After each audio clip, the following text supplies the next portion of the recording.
Good morning. Good morning. Morning, bro.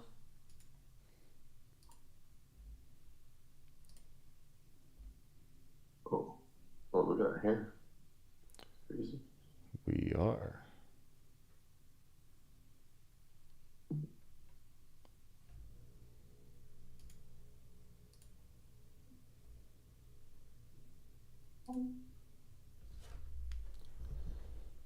Um,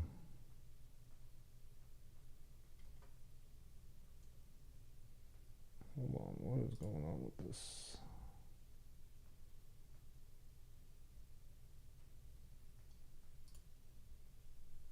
All right. Okay. Good morning, everyone. Welcome to another Wednesday morning miracle. And we will start with something from a year of miracles. If I can get my Zoom working properly. Where's the windows?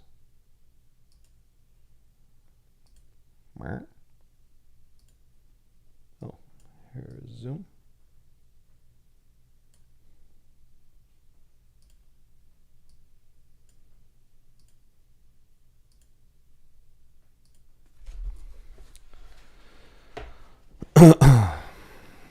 Okay, we're still on chapter 14, section 8, on the holy meeting place. But let's just start with a reminder from a year of miracles right here. And this is on invoking love, day 175. People who are always telling us what's wrong with us don't help us so much as they paralyze us with shame and guilt. People who accept us help us to feel good about ourselves, to relax, to find our way. Accepting another person doesn't mean we never share constructive suggestions, but like everything else, our behavior is not so much the issue as the energy it carries. That's a good one. If I'm criticizing someone in order to change them, that's my ego talking. If I've prayed and asked God to heal me of my judgment, however, and then I'm still led to communicate something, the style of my sharing will be one of love instead of fear. It won't carry the energy of attack, but rather of support. Behavior change is not enough. Covering an attack with sugary icing, with a sweet tone of voice, or therapeutic jargon is not a miracle. A miracle is an authentic switch from fear to love. When we speak from the ego, we will invoke the ego in others. When we speak from love, we will invoke their love. On invoking love.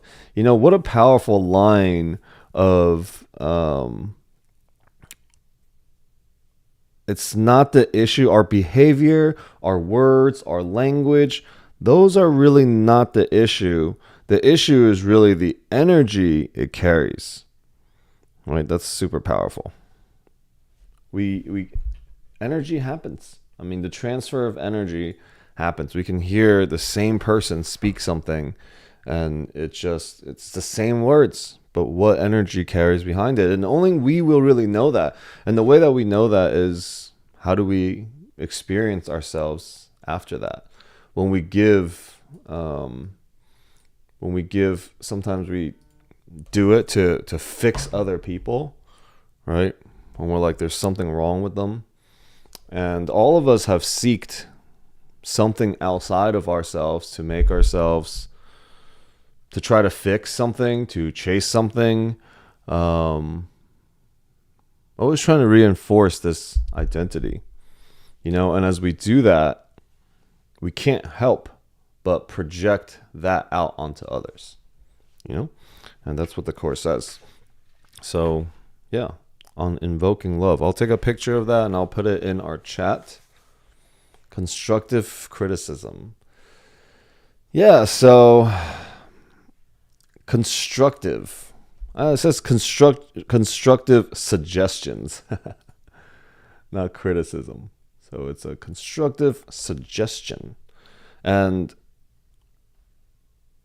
if we are criticizing someone in order to change them. So I think this is a really great measure for ourselves to be able to see, like, am I calling somebody out to change their behavior because it doesn't match what I expect of them?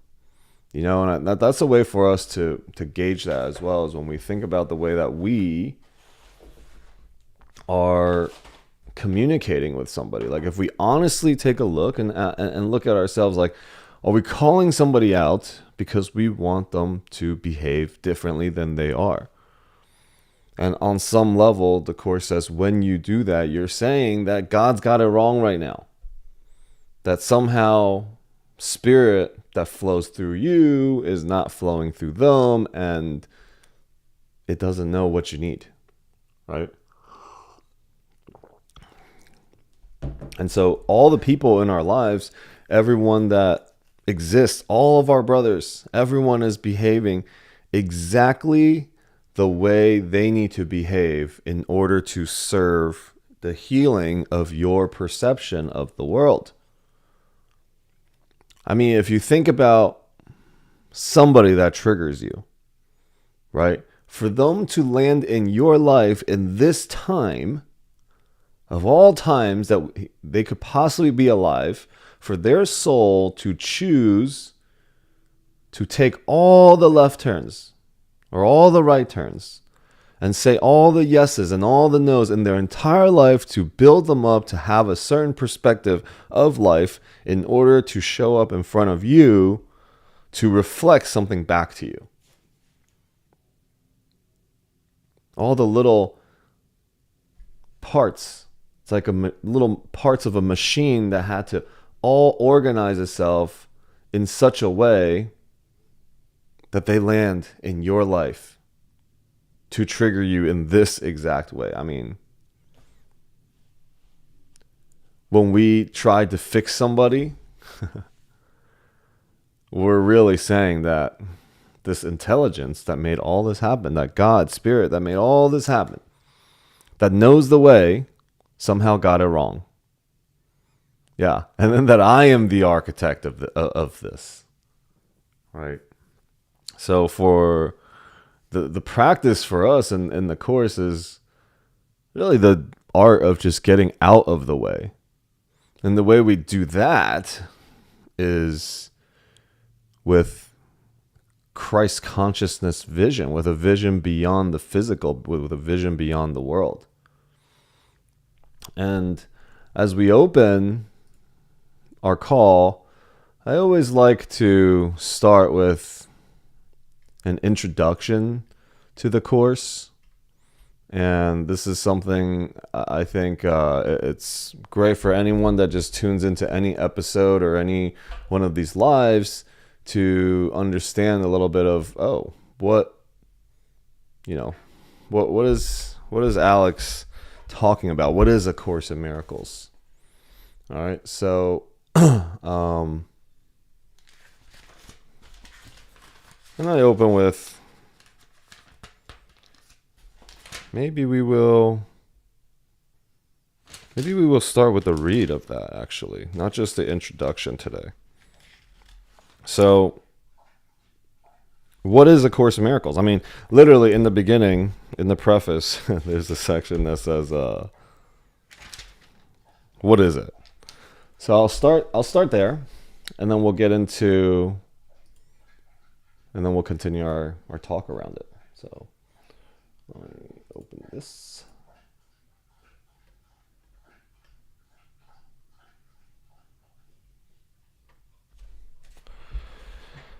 As its title implies, the Course is arranged throughout a teaching device. So it is just a teaching device for us. It's not... I'll just carry on the read and then we'll talk about that. It consists of 3 books. This is A Course in Miracles. My front cover fell off because it's, it's over here. But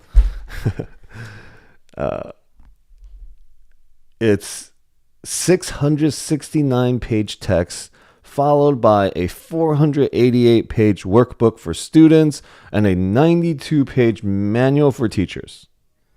So this book is over 1,000 pages, over 1,100 pages. The order in which the students choose to use this book and the way in which they study them depend on their particular needs and preferences. You know, when I first started the course, I couldn't grasp it because I had this projection. I had some trauma around God, Holy Spirit, and Jesus. And so I couldn't grasp it because I was closed. My mind was closed, and I had to start actually with the manual for teachers. And I might share a little bit of the beginning of where it shifted my mindset. But the curriculum of the course proposes a carefully conceived and it's explained step by step at both the theoretical and practical level. It emphasizes application rather than theory and experience rather than theology. It specifically states that a universal theology is impossible, but a universal experience is not only possible, but necessary. So the course actually begins with, this is a course in miracles. It is a required course. So although Christian in statement, the course deals with universal spiritual themes. It emphasizes that it is but one version of the universal curriculum. When I read that, it gave me this openness to be like, okay, growing up as, half my family being Catholic, it was like, this is the way. This is the way. And I was watching somebody's Instagram video yesterday, and they were like, oh my God, I found Jesus and I got baptized today. And the first things that I have to do is I have to delete my horoscope app. I have to delete all these things because I found Jesus. And I'm like, okay, and that was great. But that was also kind of my experience growing up where like nothing else was the way. And you can tell when that happens, it's like, it comes from, there's guilt, right? It's like guilt and shame. Although Christian language in statement, the course deals with universal spiritual themes. It emphasizes that, but is one version of the universal curriculum. There are many others. This one differing from them only in form. They all lead to God in the end. It differs in form. The text is largely theoretical and sets forth the concept on which the course's thought system is based. Its ideas contain the foundation for the workbook's lessons. Without the practical application the workbook provides, the text would remain largely a series of abstractions from which hardly suffice to bring about thoughtful reversal at which the course aims. So the course is really aiming to shift our thoughts from fear, guilt, and shame to love, knowledge, and truth, where we can recognize it.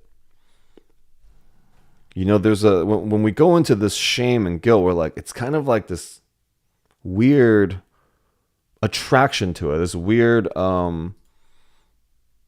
if we attune to that in our body, we can feel this like constricting that happens, versus when we're in the experience of love, it's just an expansion. There's an openness to possibilities.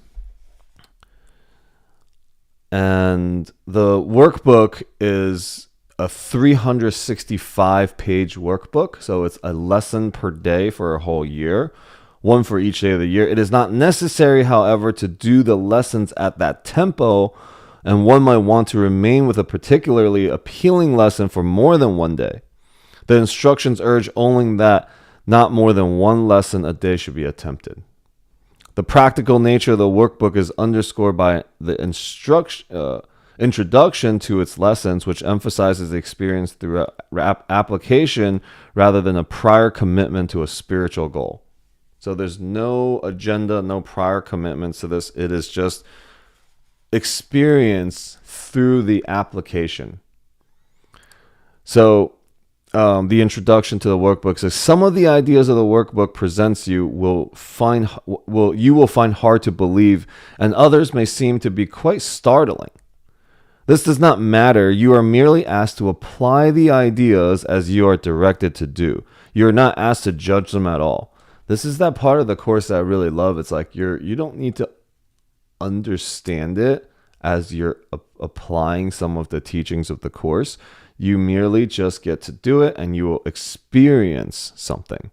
You are asked only to use them. It is their use that will give them meaning to you and will show you what that they are true. Remember only this: you need not believe the ideas, you need not accept them, you need not even welcome them. Some of them you may actively resist, but none of this will matter or decrease their efficacy. But do not allow yourself to make exceptions in applying the ideas of the workbook contains, and whatever your reactions to the idea may be, use them. Nothing more than that is required. So it's very, very simple. You don't really have to do anything besides just follow along and do it. Right? And then finally, in the Manual for Teachers, which is written in question and answer form, provides answers to some of the more likely questions that a student might ask. And this is where I started. When I read this, I was like, okay, I can start in the Manual for Teachers because I want to know what the frequently asked questions are, right? It also includes a clarification of a number of terms that the course uses, explaining them within the theoretical framework of the text. The course makes no claim to finality, nor are the workbook lessons intended to bring the students' learning to completion. So this does not bring your learning to completion. This entire course, this entire book. Like, oh, well then why are we doing this? At the end, the reader is left in the hands of his or her own internal teacher, who will direct all subsequent learning as he sees fit, as the internal teacher, as the Holy Spirit sees fit.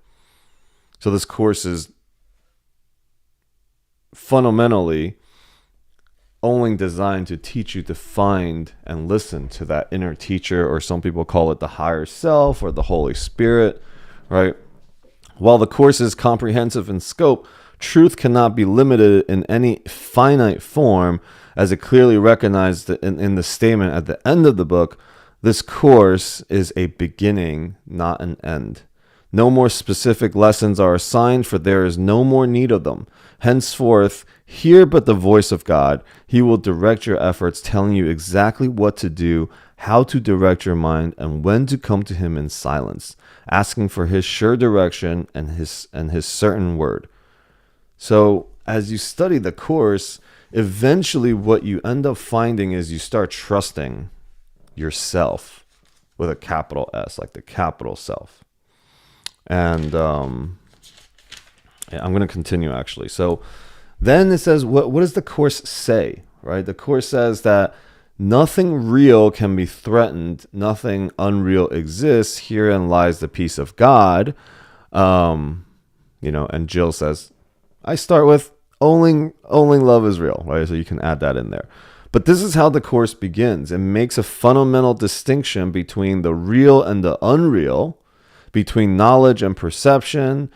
Knowledge is truth under one law, the law of love or God. It's unalterable, it's eternal, it's unambiguous. It can be unrecognized, but it cannot be changed. It applies to everything that God created, and only what he created is real. So the course makes a distinction right off the bat, is you have two thought systems. And we talk about this a lot, is the vision and the remembrance of one thought system will cost you the other one. So moment to moment, you might go into a place of love and compassion and understanding, and the next one you get triggered, and then you start judging, attacking, and shaming, and using all of those frequencies and those energies, right?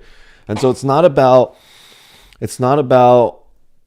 if you're doing it right or wrong. Remember on the last call we had somebody mention that she gets this, but then she gets into this self beat up, and then she beats herself every time she loses her mind a little bit. And this is what we do. We focus on those things that we fall short on and that we do incorrectly. So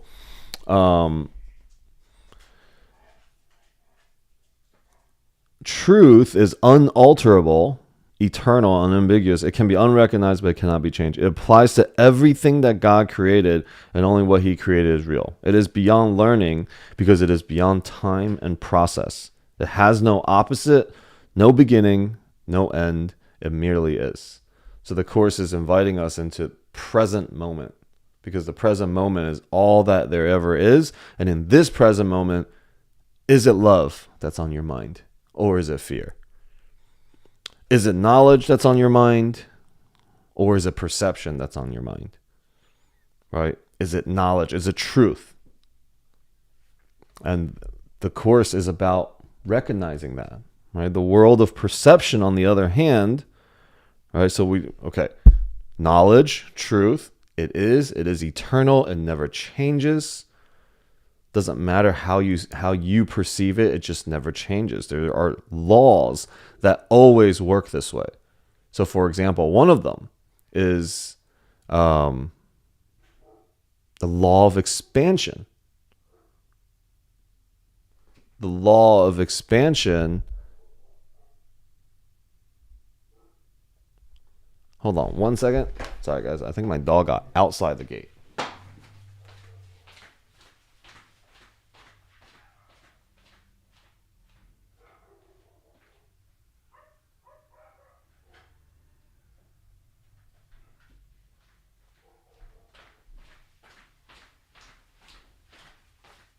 Never mind. Just kidding. She's just in the backyard.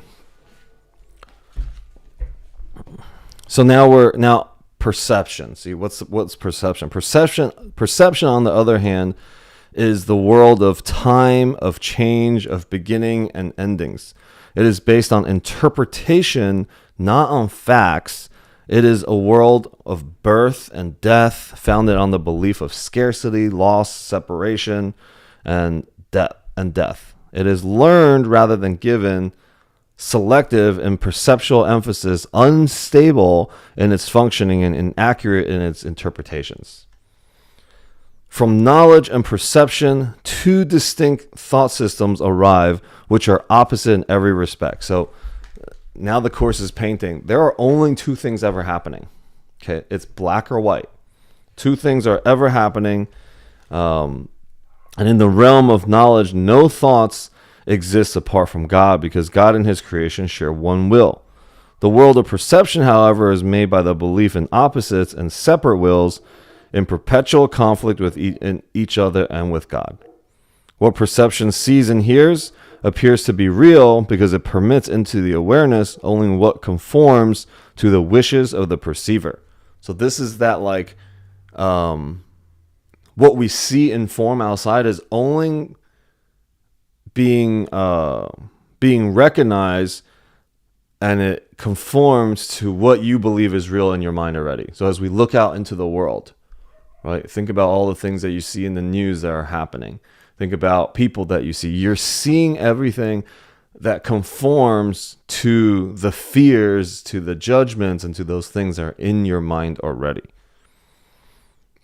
This leads to a world of illusions, a world which needs constant defense precisely because it is not real. So truth requires no defense. This is something that the Course makes a distinction for us. If you want to know whether you're in truth, in love or not, truth requires no defense. Perception requires constant defense. So then we can also recognize, are we in love or are we in fear, based on our need to defend. And there's a line in the Course that says, my safety lies in my defenselessness. So that really means I must recognize that there is nothing that can be threatened here. And if nothing cannot be threatened here, then what am I defending against? When you have been caught up in the world of perception, you're caught in a dream. You cannot escape without help, because everything your senses show merely witnesses to the reality of the dream. Okay, Christine. See you on the flip side. You cannot escape without help, because everything your senses show merely witness to the reality of the dream. So whatever you're seeing with your physical eyes out into the world, it's just a witness to the reality of your dream, and you're making your perception and your interpretations more real. However, God has provided the answer for you. the only way out, the true helper. And the whole course, the entire course purpose is for you to be able to hear this voice clearer in order for you to recognize this helper. Okay? It is the function of his voice, the Holy Spirit, to mediate between the two worlds. He can do this because while on one hand he knows the truth, and on the other hand he also recognizes your illusions without believing in them. The course, as the course teaches us, how do we see through the eyes, through the lens of the Holy Spirit?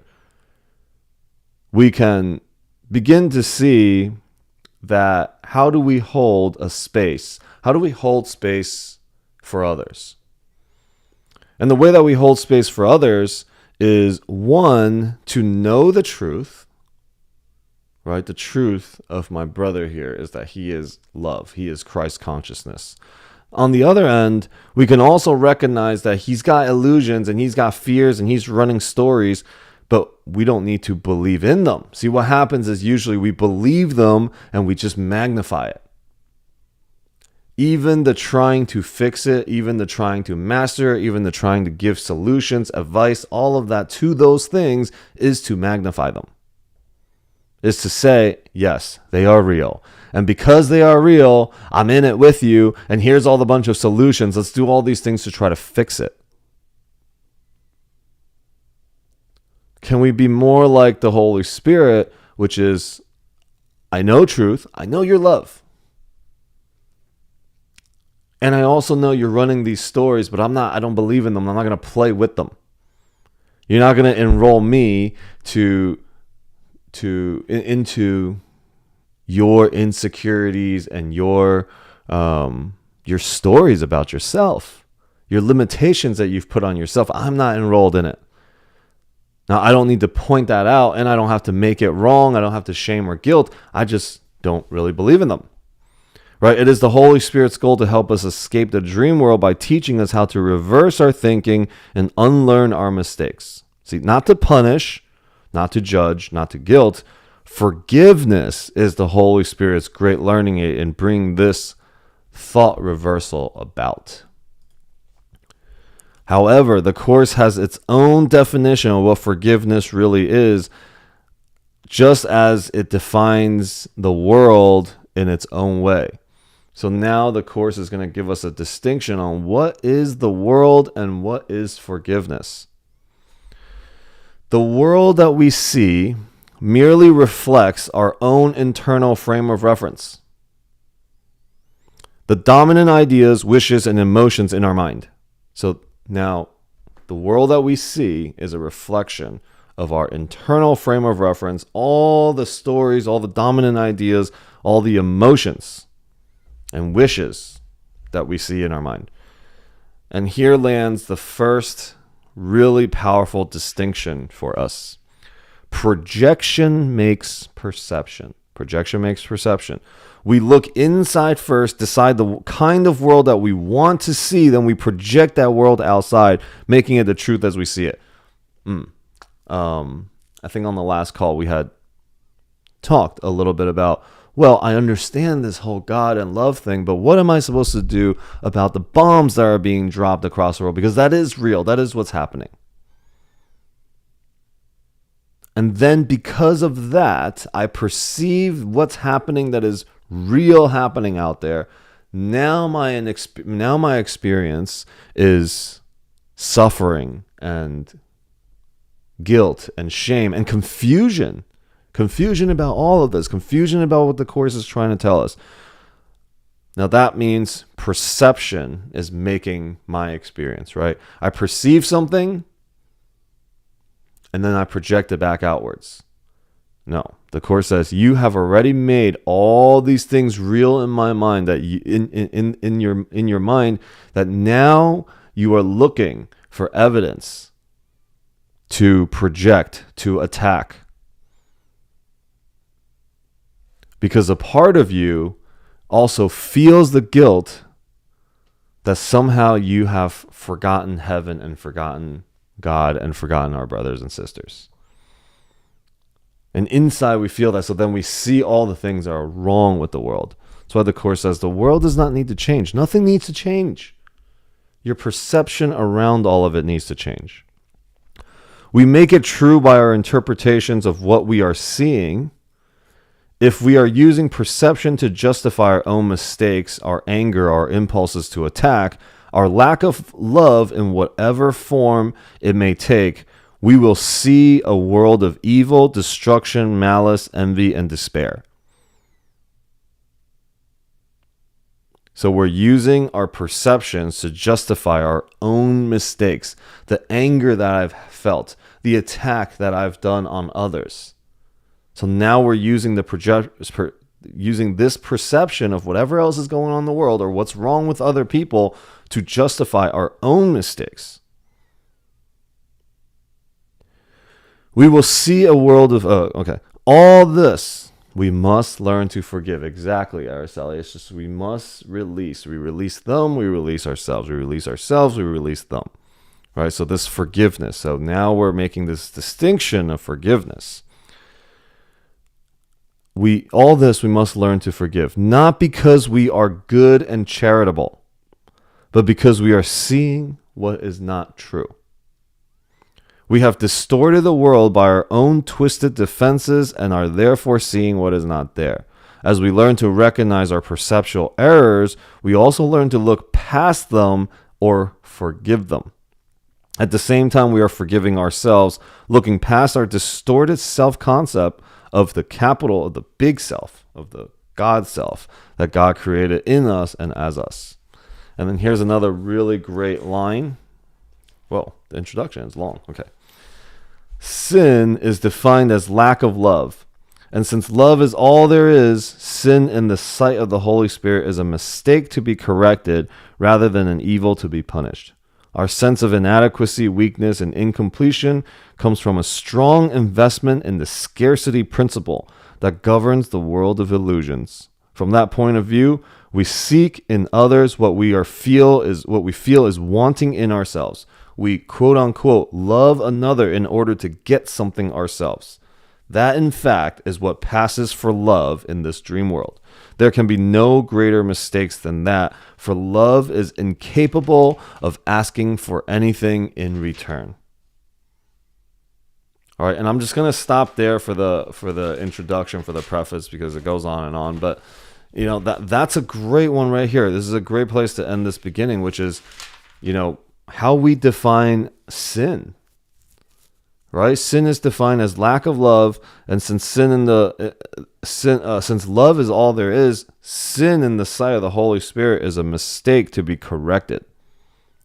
So it's a correction of my mind. I made a mistake, it gets to be corrected. It's not to be punished. It's not an evil. It does not need to be punished. It does not need to be judged.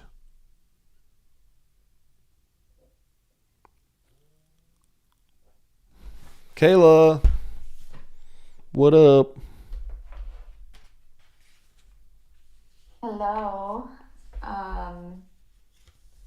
So I am just reflecting on some things that I'm kind of experiencing in my reality right now as you're sharing all this, and I'm struggling with the I guess just the concept of how you're speaking about how it's like, it's how your, what is it, projection makes your perception, right? Yeah. So what about if you're like blatantly seeing like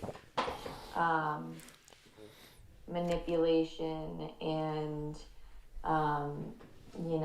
just very distorted ways of behaving, and it's not just you that's seeing it, and it's not just you that's being affected by it, and it's others that are also being affected by it, and like what happened? What's your insight on that? So we will, of course, as we're reading the course. So this is really powerful. Thank you for asking this. When we're reading the course, the ego will challenge what the course is asking of us, which automatically the ego goes, I am a victim. And not only am I a victim, I am bringing in other people that are victims. We are all joining together in this thing that we are a victim of. Immediately, you can recognize that that is not a position of power. It is to create separation. So, another alternative of what could happen, right? One, right now you're a victim to this manipulation because somehow I am affected by this. But the healing, the forgiveness part of it is to recognize that I cannot be affected by this. It touches me not. Only truth is real. And I am truth. And if that's the case, then what's another possibility is that I don't see that I am being manipulated because I can't be manipulated. What is healed, okay? What is understood is healed. So because I don't understand this person, I think that the manipulation is happening. And I am also not seeking to understand. I am seeking to I'm trying to create some safety thing. I'm not seeking to understand this person because if we truly unconditionally love this person, then we can see where this pain is from. This attempting to manipulate is a call for love. It's either love or it's a call for love. Right? And so this is the hard part for us is like, well, I don't feel safe. I feel like I'm being manipulated. But in that's what the ego, do you want more spirit in your life or do you want more ego? And this is the only thing that needs to change is what your internal frame of reference is now. Because in all those people, you're like, yes, we're looking to all gather together and be victims together. So in your speaking, you will collect those more evidence of that. Now, we also said that anything of the ego will call forth the ego in your brothers and sisters. Call forth the fear out of that, right? So of course you're going to draw it. Now, if you're like, well, you challenge what you thought was happening. All of a sudden, everybody else's awareness shifts to, oh yeah, we understand where it's coming from. And then this healing begins to happen for everybody because there's a understanding. I'm reaching out through unconditional love. People don't need to change. My perception of them needs to change. My perception of what's going on needs to change. And as I shift and I access forgiveness right now, beyond the words, beyond their actions, I am also forgiven and I am healed. Right? Do you want to create peace? Because this person that is supposedly manipulating, right, is actually a teacher for you to show you where peace is not, where safety is not, that you don't have it inside you. They're showing you where that's showing up, and we can only offer gratitude. Like I said, this person, whoever it is, came from on a soul level, came on a mission to meet you at this time in the same place just to show you something, right? And if we can just be in just like awe of that, the universe providing that. Okay, one second, I'm just finishing my train of thought. The universe providing, the God providing such a specific place for this soul in your life now. Like it's infinite. It's a miracle that that's showing up. And so then what am I being taught right now, right? But when we're in the victim mode, we can't learn anything. So go ahead. Thank you. That definitely offered a lot of insight and different angles. And I'm also curious around what you mentioned needing to change someone's behavior or wanting someone's behavior to change isn't it isn't the way to do it basically, or the ego is seeing it a certain way and wants it to be a certain way. And what if there's there's just like toxic masculinity energies that are just kind of like bleeding all over everything and everyone, that are coming from a wounded place in them, that I am able to see and have compassion for, and have been attempting to offer a space for that introspection within them to see. And I just feel like, yeah, like what if it's a suggestion or like a reflection of like, here's like feedback, this is how you're showing up, and this is how it's affecting other people. Yeah, what's the Course in Miracles kind of say on that, if it's like, you know, coming and then being met kind of with resistance and you know, not willing to really see how they're affecting people. Yeah. Is that coming from like what? Yeah, is just, I'm curious about that part. Yeah, so you know, here comes the ego again coming to defense of your experience, right? You perceive this thing and the ego's coming to defense of your perception of something. So we're like, oh wait, but it's toxic masculinity. What is toxic masculinity? Right? That's just like, that's now something, see, it's your internal frame of reference that is causing the projection to even perceive what's going on. Because if I have shifted and forgiven my idea of what toxic masculinity even is, like that is even a thing, then I wouldn't even be able to see it. So I'm just going to read just really quick. I'm going to read the beginning. Did you hear the A Year of Miracles reflection to start the day? Part of it. Okay. So this is on invoking love. So, okay, you got to ask yourself, do I want to invoke love today? Do I really want to heal everything that's going on here? Right?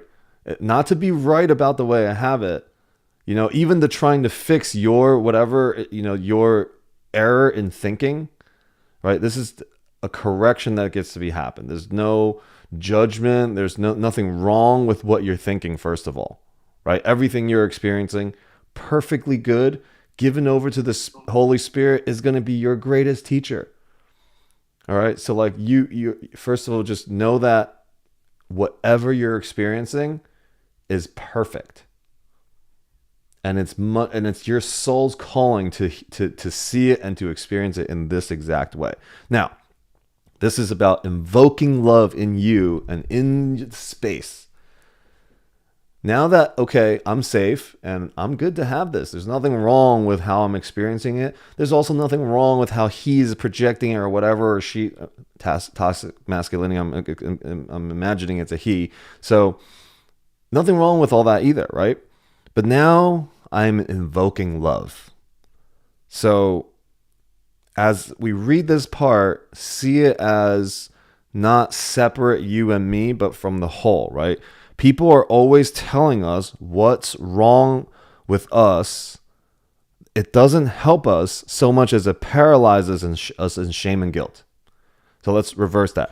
I will tell him what's wrong with him, and it doesn't help him as it paralyzes him with shame and guilt. Okay, number one. Now, people who accept us help us feel good about ourselves, to relax, to find our way. Hey, totally good where you're at, right?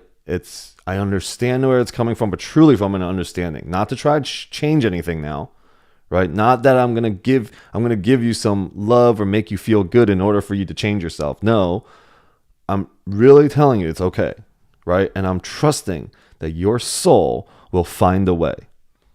Accepting another person doesn't mean we never share constructive suggestions. So now here it's like, okay, right? When do I share constructive suggestions? But like everything else, our behavior, so the suggestions, are not so much the issue as the energy it carries. All right, now I got my energy behind what I'm about to say to this person. If I'm criticizing someone in order to change them, that's my ego talking. So am I going to share my feedback because I want them to behave differently? That's now going to be your question for yourself, right? If you're going to share feedback with this person, is my intention for for him to behave differently? If I've prayed and asked God to heal me of my judgment, okay, now, God, I got this experience of toxic masculinity, all this stuff. And you take it. Take it from me and show me what I'm supposed to learn. I'm willing to see peace. I'm willing to see love, but I'm giving it to you because I'm obviously perceiving it incorrectly. Show me a different way to look at it, right? The prayer just over and over until you don't feel this constrictive energy anymore. And after I prayed and I still feel like it's going to lead to communicate something with this person, the style of my sharing will be one of love instead of fear. It won't carry the energy of attack, but rather of support. See, am I coming to this person now with just love and I want to support this person? Now, there's a part of your ego that's going to come in and say, yes, I'm going to support this person so they can change. They can change. If you don't care, if your agenda at some point is not to change them, but it's just to be like, dude, it's safe, man. You're good. You know, I'm a safe person. And all of a sudden it just creates safety. Safety immediately removes this toxic masculinity thing. Behavioral change is not enough. Covering an attack, and this is what we do. I was just about to say, especially women do this, but no, I take that thought back. I take what I was about to say back. We cover an attack. God, I just think about love will say something to me, and I would immediately perceive it this way. Okay, so covering an attack with sugary icing, with a sweet tone of voice, or therapeutic jargon is not a miracle. A miracle is an authentic switch from fear to love. When we speak from the ego, we will invoke the ego in others. When we speak from love, we will invoke their love. Now, this is your feedback. As you share your feedback with this person, does the result become more defense? Or does the result of that conversation feel like, we're coming to an understanding? There is this, I see you, brother. I honor you and I love it all, right? I mean, that's the safety we create. And we feel so much better as we see them in that. We truly understand. I've given it over to God, all of my insecurities and defenses. I've forgiven in this moment. I see you. And then in that, I remember myself and my safety and and all this healed perception lies right there in that moment. So I understand them, and in that moment, that is healed. All right. So I hope some of that supports, and that Araceli has something she wants to share about it. So go ahead. Thank you, Alex. Oh, that's a tough one. That is a tough situation. If you say so. Does that mean I have to put up with his or her stuff? Mm-hmm. Okay. So I used to ask me that, and this is one of the most difficult parts of the course for me. And I could understand it, but sometimes it's just a challenge. Mm-hmm. So what I learned in the course is two different words that I usually mix up: projection and perception. Projection is when I see the toxic masculinity. It's coming from my ego, as you said. And if I forgive him, as the course says, forgive your brother for what you thought your brother did to you that he never did. Mm-hmm. And in forgiving him, you release yourself. So I don't have to put up with that, but I release that, my projection. And as you said, I start calling upon my higher self or the Holy Spirit to see the perception of the Holy Spirit. not to see love because I don't see love in there, but I see the call for love, the call for love, and that's a tough one. That is a tough one. But then again, I come back to my Course of Miracles understanding, and I say to myself, but there is no one out there. It's all my own game in my own mind. I'm trying to wake up, and I create all of these uh, SOBs or whatever we want to call them. People that are bad, that are doing it to me, and blah blah blah. It's all in my mind. There is no one out there. It is only Christ. So, but then again, understanding that they are in my world because it's a divine plan, you explain it to me very beautifully.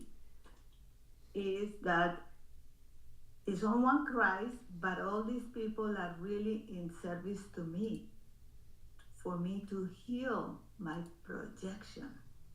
And remember that as I see the call for love, then I start the healing. It's very difficult. All I can tell you that is, or I could understand this Course in Miracles, this part of the Course in Miracles, but sometimes it's just almost impossible. So I just have to trust and see if I am able to change my mind about my brother, and the toxic masculinity will fade away. I will no longer see it. So one thing I do want to mention in there is like this. It's very difficult. It's very hard. It's really hard for you. Yes. Right. So this is why we give it over to the Holy Spirit, because now also, even in this, it's hard, it's difficult. We are also now just projecting into Kayla's ability to make this happen, because Holy Spirit will be like, it's super easy because it's nothing. Whatever you're going, it's nothing. Right now, we are humans. So let's go. One, we were just up here in the sky. Two, we're going to come back down. Yes, sometimes it can be difficult. And other times it can just be like, oh, I got it. Nothing. It was just, I made up all that shit and then I'm good now. It's also okay to experience what you're experiencing, right? That's the thing. If I really and just my central nervous system gets messed up and I can't even be in love ever around it, remove yourself from it. Nothing wrong with that either, right? You give yourself the grace to be like, I need physical distance in order for me to even come to this healing thought. That's what's going to be really important, right? Because, so I'm going to just real quick too, like, love is asking me to rehome my dog, right? So she has this central nervous system around it and all that. And she believes it so much so. Who am I to challenge that, right? To be like, no, you can heal around it. You can do the forgive, whatever, all that. Why don't we just face it head on? I'm forcing something that doesn't need to be. And for me to share this out, like, she is someone that really cares also about what other people think and say about us, and to be such a stand in that and willing, right? It means it's so real for her. And if I am going to be this, like, I will be whatever support system it takes for you to come to healing, my commitment, this marriage, then yeah, I will make that happen without judgment. And it's taken me a long time to get to exactly right here, right now in this conversation, Kayla, as you shared it. This is what's coming to my mind. And I'm feeling, and I prayed a lot on this, I'm feeling very neutral about rehoming my dog right now. So thank you also for just bringing that up. So, sorry, Araceli, are you done?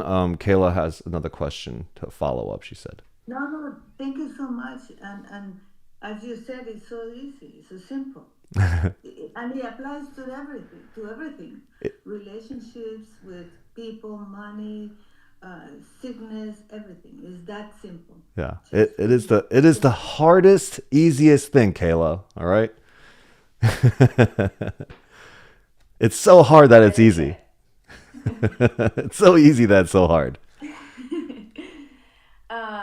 Okay, so my other question is, what if, like, your whole life, you've run away from confronting this thing, right? And what if, like, you're feeling that this opportunity that's being presented is for you to really stand in your power and speak your truth, and yeah, just like speak what's right and what's not right. And I know, and like, yeah, that can come from ego, right? But it's also like, I don't know. Yeah. What are your thoughts on that? So here's the thing. Boundaries. Okay. Like, yes. So there are things, but it could, same words can be said, but remember the intention behind it is what? What is this for? Your whole life, probably just different series of events that are very similar to this that brings up this, right? And if that's the case, what's going to happen is your soul is calling to heal this. Your soul is calling to heal this, and each time the stakes get higher and higher and higher. Now, there's something about I am going to stand up and I am going to fight this once and for all versus I am now here to finally heal this. It is going to happen.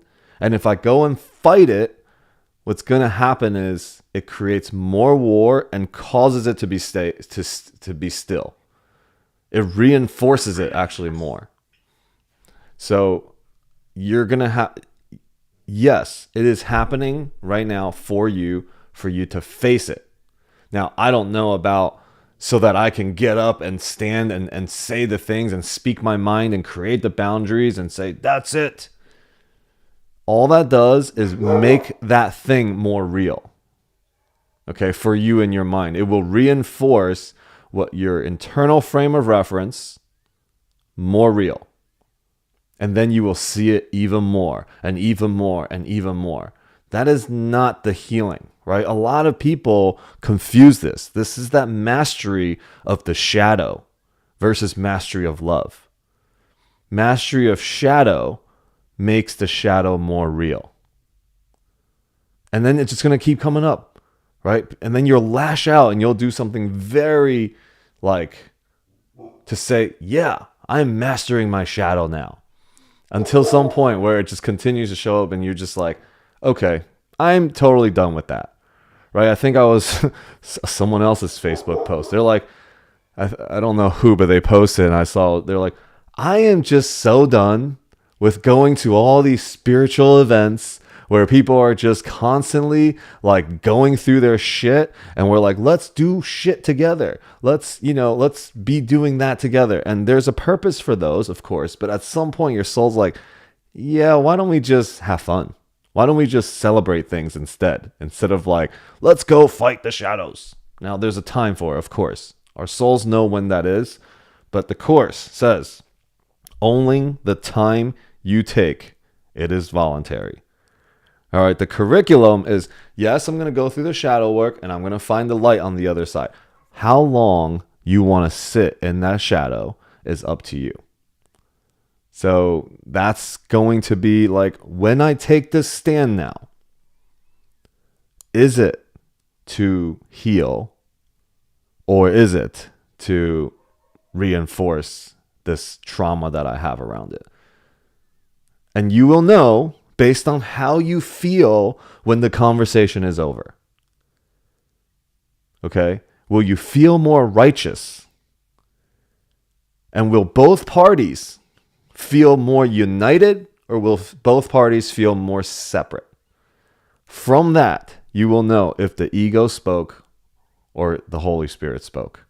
And if the ego spoke and it ends up being a big fight, okay, great. Now here's another opportunity to come back to it. Your commitment to love will heal this and will heal both parties. If your goal is that both parties heal, that's your goal, then great. You will come from a place of compassion. You will come from a version of you that is beyond your body. You will come from a version of you that is the witness of what's going on versus the Kayla that is in this meat suit, that feels hurt and feels attacked and feels like the victim. Because the witness that is seeing this is watching the stories that you've run up to this point. That's the Holy Spirit. The Holy Spirit and the witness knows the truth and yet says, oh, look, Kayla is in her dream and in her traumas and all of that. But I am not participating in that. That's Kayla's shit, right? But the witness is like, well, like, great, do your thing. Whenever you're ready to give it over to me, give it over to me, and I'll let you, and I'll help play and bring you guys together and unite your minds again. Yeah, so it's a lot. I mean, we said a lot, all of that. At the end of the day, when this interaction happens, feel it. Did I create more unity? Does my brother feel healed and feel heard? Or did I just create a bigger wall between us? Right?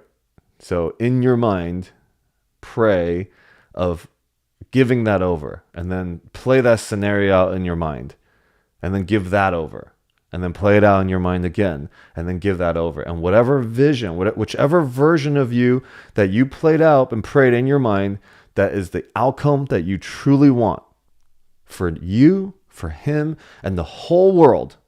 Lay the world down on this. Lay the kids that are being human trafficked out there on this as well. Is what I'm about to do and the outcome of this going to create more love in the world? Because that remembrance of the love, all minds are joined. Means put that on the line, that the healing of this will be the healing of the entire world. Because there's a line, a frequency in the entire world that's connected, and you just connected it in that moment. So I know it's a lot. I do that though. That's how I play. I play at that level stake in my mind when I'm trying to heal something. So yeah. Thank Awesome. you. Yeah, no pressure, Kayla. Just the whole world depends on you now. All right, go ahead, Jill.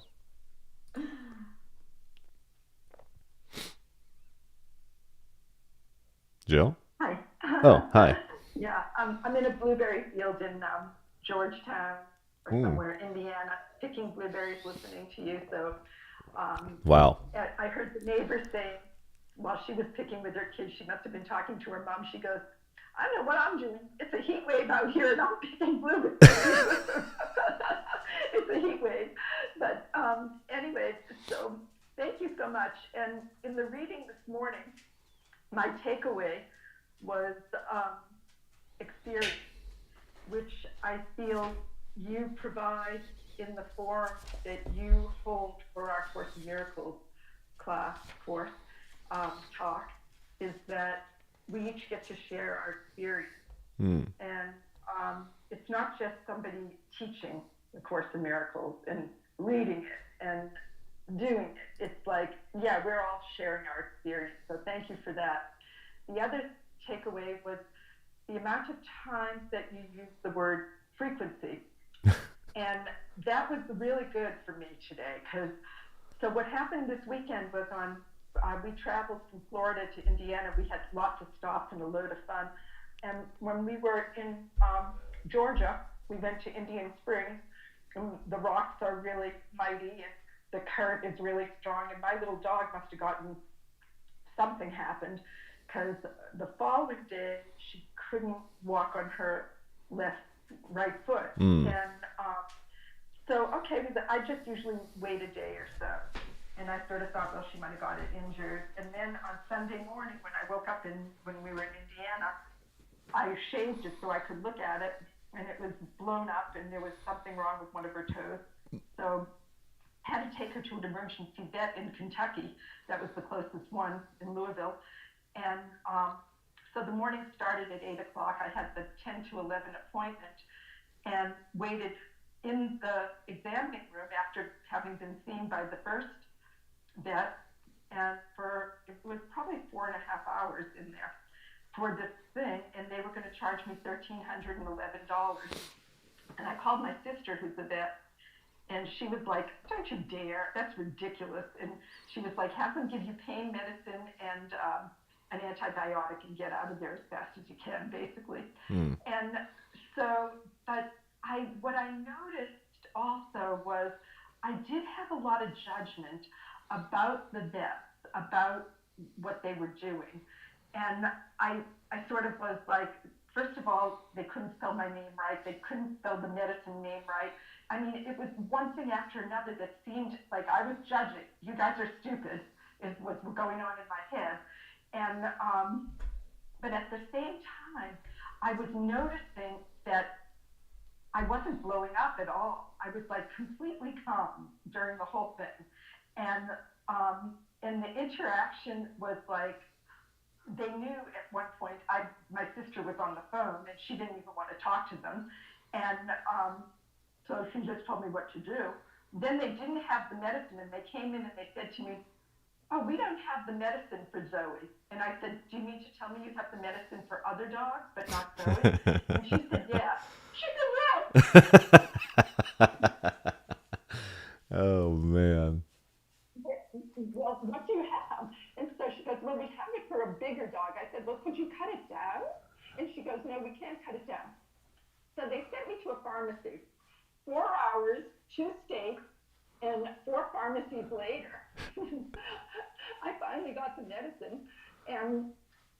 But the interesting thing to me, and I just kept thanking, of course, the miracles, was, is this disturbing my peace? In any way, is this disturbing my peace? Oh my God, my friend got tons of fevers.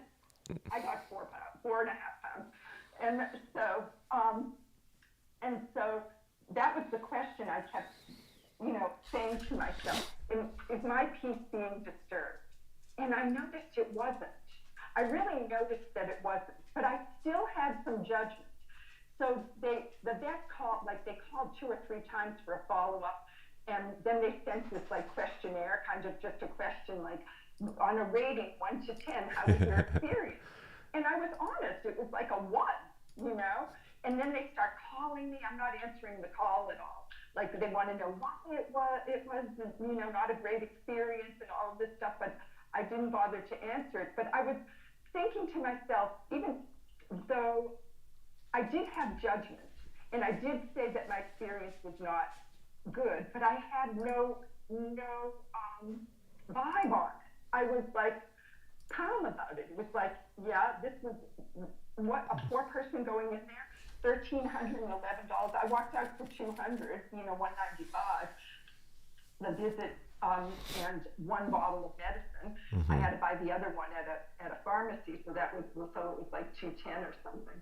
But anyway, there was that going on. So I thank you for that. I'm sure you'll have a comment about that as well. And the other thing I wanted to say to Kayla was I recently, a year ago or so, less than a year ago, had my human design chart done. And I'm a projector. And as a projector, my strategy is wait for the invitation. So I'm old too, and I had to wait all my life to get that one blueprint piece of information that could have saved my life, saved me a ton of time in my life. And so the wait for the invitation, Kayla, is did that person ask you for your feedback? Because you said you were giving that person some feedback. But if a person doesn't ask for feedback, they're usually not open to it.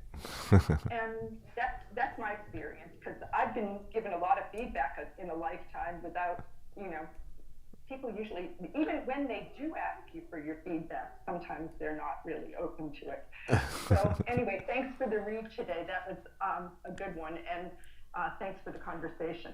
Yeah, beautiful. Thank you, Kayla, for sharing. This is, when we come to the calls and bring real things that we're challenged by, that we're not afraid to be judged, that it's a safe space, it just creates massive value for everyone that hears that, and so thank you so much for sharing that. Now, we do get to read the section in the course that we are on right now. And I just realized we just went like an hour and 15 minutes because I got distracted and went into a whole thing of introduction, but obviously was exactly what I needed. So great job, Alex and everyone else. But I do want to go into chapter 14, get this section done, and I think it's going to be perfect because chapter 14, section 8 is called the Holy Meeting Place. All right, Kayla, there's a holy meeting place now. I'm like, oh, all right. After all of this, great example that you brought to us, but all right. It's the holy meeting place. So I think all of us are already in the exact mindset, exact place to receive what is about to be shared in the course. Okay? So the holy meeting place. In the darkness, you have obscured the glory God gave you and the power he bestowed upon his guiltless son. So in the darkness, guilt is all we see. All this lies hidden in every darkened place, shrouded in guilt and in dark denial of innocence. Behind the dark doors you have closed lies nothing, because nothing can actually obscure the gift of God. It is the closing of the doors that interferes with the recognition of the power of God that shines in you. Banish not power from your mind, but let all that would hide your glory be brought to the judgment of the Holy Spirit, and there undone. Whom he was saved for glory is saved for it. He has promised the Father that through him he would be released from littleness to glory. To what he promised God, he is wholly faithful, for he shares with God and promises that he was given him to share with you. So we're talking about the Holy Spirit and God. He shares it still for you. Everything that promises otherwise, great or small, however much or little valued, he will place with one promise given unto him to lay upon the altar to your Father and his Son. So all the things you can give over to the Holy Spirit and let it be laid on the altar where all your safety lies, all the remembering lies. No altar stands to God without his Son, and nothing brought there that is not equally worthy of both, but will be placed by gifts wholly acceptable to the Father and the Son. Can you offer guilt to God? You cannot then offer it to his Son. If you cannot offer guilt to God, then by extension, his Son, the child of God, the children, the innocent child of God, which is all of us, you cannot offer that guilt to them either. You know not God because you know not this, and yet you do know God and also this. All this is safe within you where the Holy Spirit shines. So there's a place in us now. The course is we're going to the holy meeting place, right? There's a place in us that cherishes darkness. But even though that darkness is nothing, we shut the door. So now that nothingness is obscure to us. That light cannot enter to show us that darkness is actually nothing. So, now, you don't know God and you don't know your brothers. You don't know all this because you shut the door. But that does not mean that you don't actually know it. All right, so you know not God because you know not this, yet you do know God and also this. All this is safe within you where the Holy Spirit shines. So there's a part in you that just knows. Okay, there's a part in you that knows, that remembers. He shines not in division, but in the meeting place where God, united with his Son, speaks to his Son through him. So this is the place where the connection to God happens. And that communication is there. There's a phone inside you that goes directly to God. And it's there. All right. And we just get to open the doors to it. Communication between what cannot be divided cannot cease. The holy meeting place of the unseparated Father and his Son lies in the Holy Spirit and in you. All interference of communication that God himself wills with his Son is quite impossible here. Unbroken and uninterrupted, love flows constantly between the Father and the Son, as both would have it be, and so it is. Let your mind wander not through darkened corridors away from the light's center. You and your brother may choose to lead yourselves astray, but you can be brought together only by the guide appointed for you. He will surely lead you to where God and his Son await your recognition. They are joined in giving you the gift of oneness, before which all separation vanishes. Unite with what you are. You cannot join with anything except reality. God's glory and his Son belongs to you in truth. They have no opposite, and nothing else can you bestow upon yourself. So, in this part, no matter what you choose and no matter what happens in the outcome of your interaction, it is still safe. Redemption is always right around the corner. There is no substitute for truth, and truth will make this pain to you as you're both brought into the place where you must meet with truth. And there you must be led through gentle understanding, which can lead you nowhere else.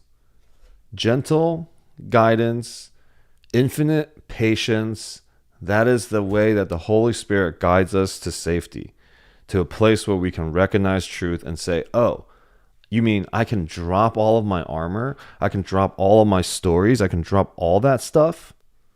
Okay, but only when we're gently guided there and when we voluntarily walk there. And that comes with the willingness. What is it that I truly want to experience? Nothing can change the knowledge given you by God into unknowingness. Everything God created knows its creator. For this is how creation is accomplished by the Creator and by his creations. In the holy meeting place are joined the Father and his creation, and the creations of his Son with them together. There is one link that joins them all together, holding them in oneness, out of which creation happens. The link with which the Father joins himself with those who gives the power to create can never be dissolved. So your connection to the Father, the creation and the Creator can never actually, the connection can never actually be dissolved. You cannot recognize it, but it will never be dissolved. Heaven itself is union with all creation and with its one Creator. And heaven remains the will of God for you. Lay no gifts other than this upon your altars, for nothing can coexist with it. So, heaven is the outcome, and heaven is defined as you and your Creator to be united in one. But you cannot unite with your Creator if you don't unite with his creations, which is your brother. Now, put that on the line.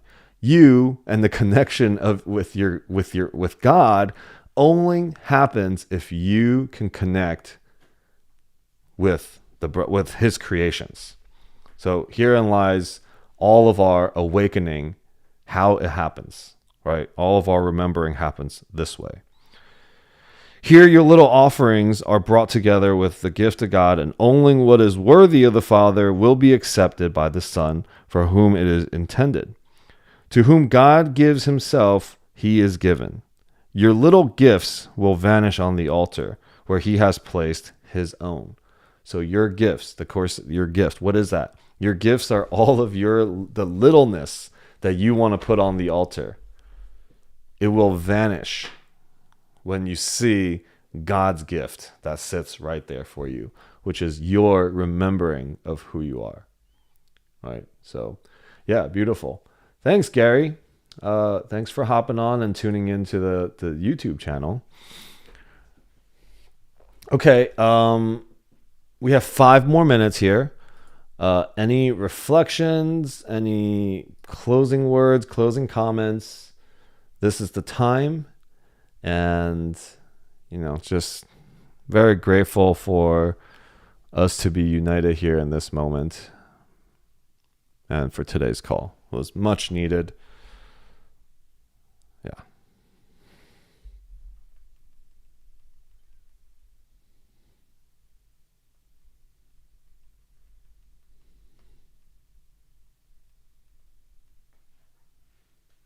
Okay.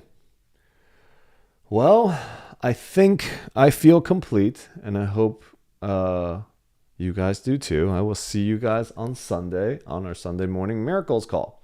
Oh, one quick exciting thing that's about to happen. July 6th on a Sunday from 1 p.m. to 3 p.m. My mentor and my teacher in A Course in Miracles and I will be doing a 2-hour Q&A on the course. And so Chris DeSanti and I will be running a 2-hour call, and we'll probably do this once a month.